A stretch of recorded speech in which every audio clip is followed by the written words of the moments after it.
parents think that choosing schools is the most important factor. However, going to a good school, in my opinion, is not the best choice. In good magnet schools, especially in California and New York, there are a lot of Asians coming in from outside of the country. And also, there are a lot of ESL classes. If you think that ESL classes will help you to learn English effectively, then that would be a great choice to make. However, in my experience, I personally think that in order to learn English fast, you have to use English more frequently. When I went to school for the first time, my school didn't have a very good reputation. Because of that, there was only one other Korean student in my school. The school didn't have a lot of ESL courses either. I was able to take a test and pass out of the ESL courses and start taking regular classes. I also had a lot of freedom to take other classes as well. Of course, I had a lot of hard time going to classes and getting along with other friends in the class. But because there weren't any other Korean students to help me, I had to go to the counselors myself and ask questions, and ask my friends around and teachers to get all my assignments. My mom was at first really worried, but looking at my progress in English, she was very comforted. I suggest that you don't force yourself to go to a good school or a good magnet school. You should look into what you need and how to learn English, and choose the best school that best fits you. In high school, choosing class is really important. I cannot tell you that there are certain classes that you need to take. But the one thing I can tell you is that you need to challenge yourself. First of all, you need to take advantage of the curriculum that is given to you. If your school offers a lot of honors and AP classes, then you have to take a lot of those classes. But if your school does not offer enough of those classes, you need to take advantage of the classes that are offered for you. The college admission officers do not criticize you for not taking enough honors classes, but they do criticize you for not taking advantage of the opportunity that is given to you. In my school, there were only 10 AP classes. Excluding the language classes such as German, Spanish, and French, there were only 7 classes that I could take. So I took 5 out of those 7 classes, and I took 6 AP tests. AP classes are important to take, but the most important thing is that you have to pass the AP exam. Another important factor is that you show yearly progress. If you had taken honors courses during 9th grade and dropped those classes during 10th, 11th, and 12th grade, the admission officers may discredit you for what you've done. But if you took easier courses and regular courses during 9th grade and progressively took harder courses during 10th, 11th, and 12th grade, they will reward you for your challenge. Because I came to the United States in 10th grade, I had to get my 9th grade to be transferred. In the United States, math levels are different. There are algebra, geometry, algebra 2, pre-calculus, and so on. So when I told my counselor that I took mathematics in high school, she told me to take a class that was most fitting for 10th graders. But I didn't listen to her. The most important thing that I want to point out here is that you ask. Just don't follow what the counselors tell you to do. I asked her if I could take a test. I took a test in math and passed out of algebra 2 and started taking pre-calculus, which is for 11th and 12th graders. My first semester in 10th grade, I took regular classes. However, when I saw my friends taking honors courses, I really wanted to move up. So I studied really hard and got good grades. I studied hard enough to get A+ in the classes that I wanted to be in honors for the next semester. My second semester, I had to move schools. But before I moved schools, I again asked my teachers to write me a recommendation so that I could take honors courses for the courses that I did well in. I was able to get 3 recommendations for biology, math, and world civilization. And when I went to the next school, I was able to take all those 3 classes in honors. Most schools don't allow you to take honors courses in between the years, because honors program is a year-long program. However, I was lucky enough to take those classes in honors as 10th grade second semester. In my junior year in high school, I took 3 AP classes and 1 honors class. In 11th grade, I still had trouble with my English, so reading the textbooks, doing my essays, and doing my homework took a lot longer than other people. So in the first week of my class, I got sick. I had to choose between American history and English to take an AP course. In long consideration, I decided to drop my American history class to a regular class. I thought that English was another challenge for me to overcome. I wanted to learn English before I went to college. A lot of people around me, especially my English teacher, told me that I'm doing too much, that I was biting more than I could chew. But those words encouraged me to challenge myself even more. I really wanted to show them that I could do it. AP classes are very different from classes in Korea. I was more used to memorizing the materials, but in AP classes, they not only required to know the materials, but also required me to do creative projects. The students who grow up in the United States are used to these projects. They not only have fun, but they enjoy themselves making interesting projects. For me, it was really difficult, and I was disappointed at myself at times. But I learned a lot through these friends. And also, I thank myself, looking back, that I actually stuck up to it and challenged myself to finish the course. In 12th grade, I took 3 AP courses and 1 honors course. Because of the amount of projects that I had to do in junior year in AP English class, I did not take AP English in senior year. However, I did take the AP exam at the end of the year. I read all the required readings and did all the assignments and studied out of the prep books.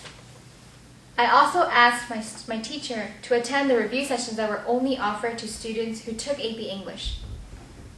I was worried that I would do bad on the exam, but I actually did a lot better than I did my junior year. If your school has a lot more AP courses than my school did, I suggest that you take the courses that you like, that you're really interested in. The college admission officers do want to see the students who are overall well-roundedly smart. However, they do want to see students who are really good, exceptionally good at something that they like. If you truly want to take a course, do not hesitate to take that course and excel in it. With that course, you can not only show what you do well in, you can also show your experience. You can share your experience, what you learned, and how it connects your future and your present moment, and write it in your college essay as well. If your school does not offer a good AP, IB, or honors program, you could always use community colleges. Community college courses are not very difficult, but because they're college courses, the admission officers like seeing it on your application. Because you've taken a college course as a high schooler, they take a greater consideration of a challenging course than the AP courses. So many students these days take AP courses. Because of that, colleges do not take AP credits anymore. However, if you take community college courses, they'll take credit and give you credit in college. One of my friends who took a lot of community college courses as a high schooler was able to graduate early from college because of those credits. Another thing you need to remember is that you should not make your 12th grade easy. A lot of students make a mistake in taking easy courses during 12th grade. Although the application process only takes up to 12th grade first semester grades, your schedule in second semester of your 12th grade makes a great influence in getting you into a good college. If you were to have the same grade, same application with other competitors, they will choose a student who took harder and challenging courses during 12th grade. The one myth that students believe is that if they take a lot of difficult courses, such as AP and IB program courses, they can get a lower grade. However, that is not true. The admission officers do want to see a lot of difficult courses on your transcript. However, they do not overlook the bad grades that you've gotten. If you think that you can make up for your bad grades with other extracurricular activities, that is a big mistake. I'm not saying that GPA is the most important criteria for you to get into college. And I'm not saying that you need a 4.0 GPA to go into college. However, it does give you the opportunity to go to those great colleges.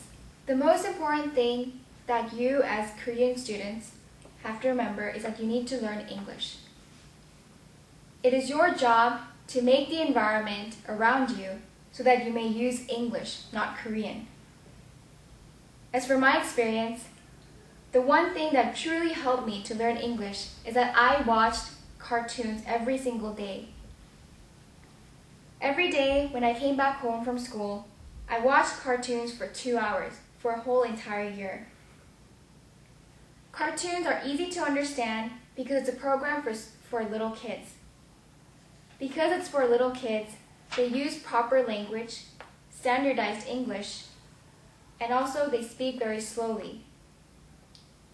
While I was watching cartoons, I copied their pronunciation, learned the terms, and also learned phrases that I didn't know. You could also use movies. As for my brother, he watched a lot of movies to learn English. Movies at first are hard to understand, but it gives you the ability to speak more eloquently and teaches the words that students use most often. The first time I ever read my World Civ textbook was a time when I realized I needed to learn English. I only read 3 pages of the textbook and I didn't know 80 words. I had to review and preview all my works to go to school and understand what the teacher was saying. If you're willing to learn English, I can guarantee you that your schoolwork will become a lot easier. In Korean system, 1 or 2 points may give you first or second ranking in your class. However, in the United States, if you get an A in the class, you get full 4 points for your GPA. So it actually is a little easier to get a good GPA in the United States. If you take a regular course and do all your assignments and homework, you'll easily be able to get an A. In AP courses though, I suggest you take advantage of your teacher's help. When I first took my AP class and told my teacher that I'd never written an essay in English before, she told me to drop my class to a regular course. But I wanted to challenge myself and stayed in the class. When I took my first 20-minute timed-write essay, I was devastated. It was very difficult for me to write within 20 minutes in class. My GPA started dropping, and I was really worried. But when I first got my take-home essay, I decided to start right away. I wrote down my thoughts, not knowing what to do. I took my first draft to my teacher and asked her what I needed to improve. I found that she was very surprised. Most students in the United States, take-home essays are easy tasks, so it only takes them 1 or 2 days to finish. However, it took me 3 weeks to finish my essay. I went into my teacher every single day to revise it over and over again. My first take-home essay, I got a B+, but after that, I was able to get an A. If you truly have the will to do well in your class and get a good GPA, I promise you, you can do it. With your help of teachers, friends, and also other classmates, I guarantee you that you can do well in class. In terms of your GPA, you need to show the admission officers that you can improve. If your GPA was low in 9th grade, you need to show yearly progress. In other words, as I said before, you need to show that your GPA can be raised as you go on. The one thing that you can't forget is that the 11th grade GPA is the most important factor in getting into college. No matter what happens, you have to keep up your 11th grade GPA. The next important grade is your 10th grade GPA, and then your 12th grade first semester.